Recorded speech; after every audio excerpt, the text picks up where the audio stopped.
శైలపుత్రి. దుర్గామాత మొదటి స్వరూపము శైలపుత్రి. పర్వతరాజైన హిమవంతుని ఇంట పుత్రికై జన్మించినందున ఆమెకు శైలపుత్రి అనే పేరు వచ్చింది. వృషభ వాహనురాలైన ఈ మాత కుడి చేతిలో త్రిశూలము, ఎడమ చేతిలో కమలముతో ఉంటుంది. ఈ అవతారమే నవదుర్గలలో మొదటిది. పూర్వజన్మలో ఆమె ప్రజాపతి పుత్రిక. ఆమె పేరు సతీదేవి. ఈమె పరమేశ్వరుని పరిణయమాడింది. ఒకసారి దక్షుడు ఒక మహాయజ్ఞాన్ని చేయాలనుకున్నాడు. దేవతలని, ఋషులని, మునులని అందరినీ ఆ యజ్ఞానికి ఆహ్వానించాడు. కానీ శివుని మాత్రం ఆ యజ్ఞానికి పిలవలేదు. తన తండ్రి ఒక మహాయజ్ఞాన్ని చేస్తున్నాడనే విషయం తెలుసుకున్న సతీదేవి మనసులో అక్కడికి వెళ్ళాలనే కోరిక కలిగింది. ఆమె మనసులోని కోరిక ఆ పరమేశ్వరునికి చెప్పింది.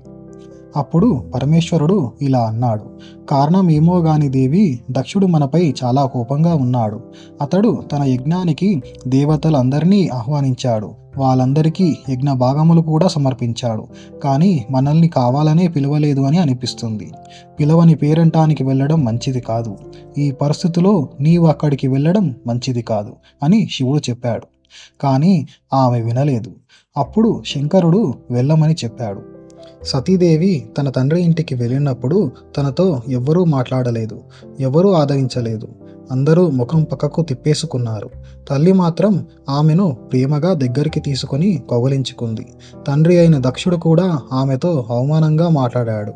తన వారి ప్రవర్తనకు ఆమె మనసు చాలా బాధపడింది.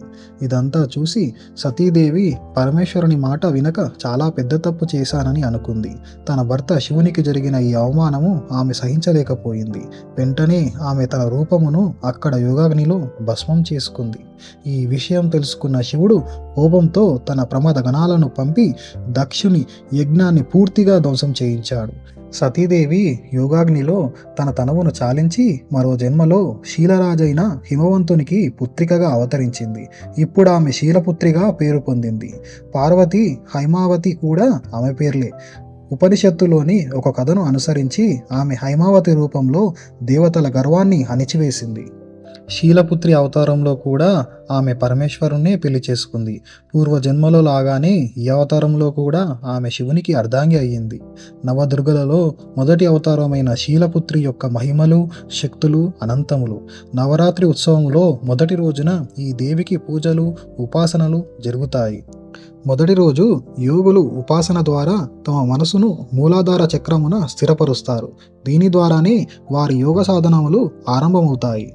వందే వాంఛిత లాభాయ చంద్రార్ధకృత శేఖరం వృషారూఢాం శూలధరాం శైలపుత్రిం యశస్వినిం.